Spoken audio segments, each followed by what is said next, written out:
बता दूं कि 2017 में एक ट्रेलर आया मूवी का मूवी का नाम था ग्रे स्टेट। अब इसमें क्या नया है? नया ये था कि जब ये मूवी रिलीज होने वाली थी उसके कुछ टाइम पहले ही डेविड क्लोरी को उसकी वाइफ और उसके बच्चे के साथ गोली मार दी गई। रीज़न रहा होगा कि एक डायरेक्टर को उसकी बेटी और वाइफ के साथ मार दिया जाता है मूवी के रिलीज होने से पहले और वो मूवी नहीं बनती है। ऐसा क्या दिखाना चाहते थे डेविड उस मूवी के अंदर जो 2017 में आनी थी, लेकिन उसका ट्रेलर ज़रूर आया था और उस ट्रेलर के अंदर ऐसा कुछ दिखाया ज़रूर था जिसमें बताया गया था कि आने वाले टाइम के अंदर लोग एक दूसरे के पास जाने से थोड़ा डरेंगे, यानी कि सोशल डिस्टेंसिंग मेंटेन करेंगे। लोगों को एक घर में कैद कर दिया जाएगा, यानी कि लॉकडाउन होगा। ट्रांसपोर्ट सारी चीज़ें बंद कर दी जाएंगी और कैश बिल्कुल नहीं होगा। उनके बॉडी में एक चिप इंसर्ट की जाएगी, जो जितने भी ट्रांजेक्शन्स होंगे वो सब उस चिप से होंगे। ये तो सिर्फ एक ट्रेलर था जिसमें बताया गया था। बताना तो कुछ और चाहते थे, लेकिन उससे पहले ये मूवी और वो दोनों ही ख़त्म हो गए। 2017 में ही बिल गेट्स ने बोला था कि एक महामारी आने वाली है जिसके लिए हमें तैयार रहना चाहिए।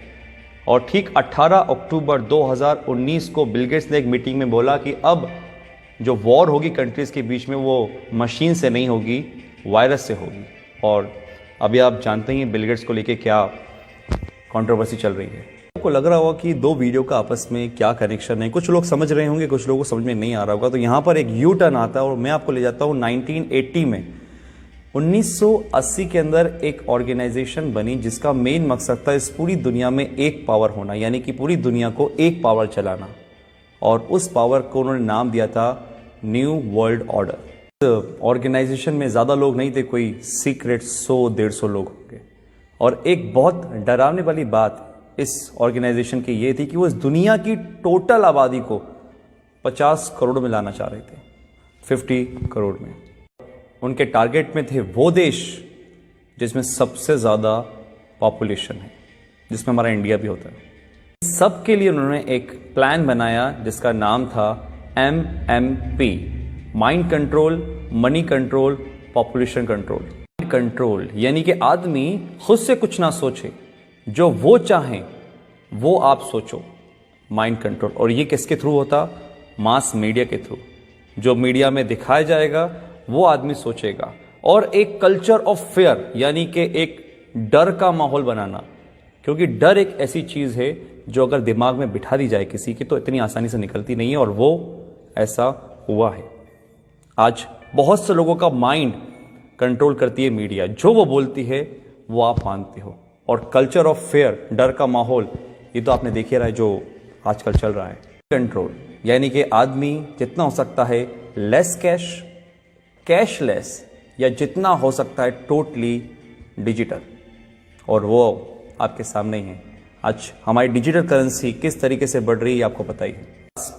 पॉपुलेशन कंट्रोल, और वो कैसे होगी? जिस देश की आबादी बहुत ज़्यादा, जहाँ पे बहुत सारे लोग हैं, क्योंकि एक देश की ताकत उसके लोग ही होते हैं, वहाँ की पॉपुलेशन नहीं होती है। तो उस पॉपुलेशन को कम करना, और आप कम करने का मतलब आई थिंक तो समझ चुके होंगे कि मैं क्या बोलना चाह रहा हूँ। इतनी बड़ी ऑर्गेनाइजेशन चला रहा है, कौन ये सब कर रहा है, ये सब आपको आने वाले टाइम में अंदर पता चल जाएगा। क्योंकि आने वाले टाइम में सिर्फ दो लोग रहेंगे, एक वो जो काम करेंगे, एक वो जो काम करवाएंगे। अगर मैं इसको स्ट्रेट फॉरवर्ड बोलूँ तो राजा और गुलाम। एक वो लोग जो इस दुनिया पे राज करेंगे और एक वो लोग जो उन राज करने वालों की गुलामी करेंगे। ऑर्गेनाइजेशन का एक एजेंडा था, एजेंडा 21, यानी कि 2021 तक इस काम को पूरा करना। और 2020 जब से स्टार्ट हुआ है, आपको पता है सब क्या हो रहा है।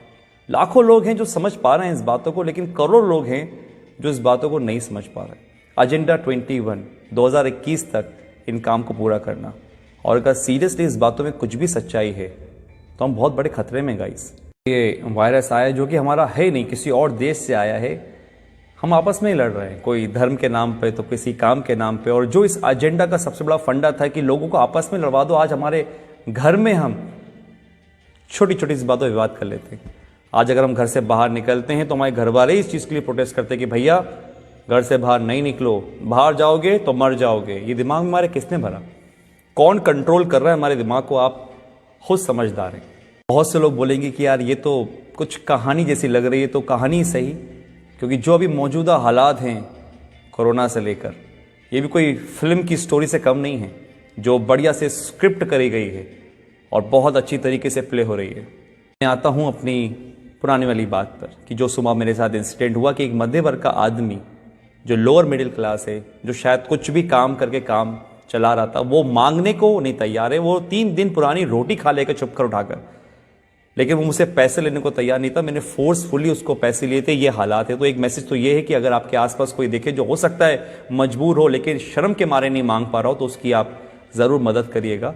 इतना तो हम लोग अंदाज़ा लगा लेते हैं कि कौन परेशान है कौन नहीं। दूसरी बात, अगर ये बात सही है कि जो 1980 में एक एजेंडा चला, एजेंडा 21, डर का बिजनेस, अगर ये सही है तो गाइस आप लोग समझिए, संदीप महेश्वरी, मिस्टर रॉय चौधरी, ऐसे बहुत से लोग हैं, बड़े बड़े डॉक्टर्स हैं जो आपको समझाने की कोशिश कर रहे हैं कि इसका मॉर्टेलिटी रेट बहुत कम है, 0.01%। 1000 में से एक इंसान मर रहा है, तो फिर किस बात का इतना हाहाकार मचा हुआ है? जस्ट बिकॉज ऑफ, क्योंकि हम जो न्यूज़ देखते हैं वो मीडिया से आ रही है। बात वही है, हमारे दिमाग को कंट्रोल करा जा रहा है, हमारे पैसों को कंट्रोल करा जा रहा है। आज हमारे पास इतनी आज़ादी नहीं है कि हम खुद का काम कर सकें। किसी के कहने पे हम दुकान खोलते हैं, किसी के कहने पे हम दुकान नहीं खोलते। ये हक हमसे छीन लिया गया है, पैसा कमाने का हमसे छीन लिया गया है। हम खुद से आज कुछ नहीं कर सकते। ये कहीं वो एजेंडा 21 तो नहीं? अगर है तो आज डर छोड़िए, अपनी इम्यूनिटी पे काम करिए, दिमाग लगाइए, लॉजिक समझिए। मीडिया क्या बोलती है वो नहीं, आप ये समझिए कि दूसरे जो लोग, लाखों लोग समझ रहे हैं लॉजिकल बात को, उसको पकड़िए, ठंडे दिमाग से सोचिए और फिर फैसला कीजिए कि आपको क्या करना है। आप डरेंगे नहीं तो आप संभल जाएंगे, और अगर आप संभल गए तो ये देश बच जाएगा। Thank you.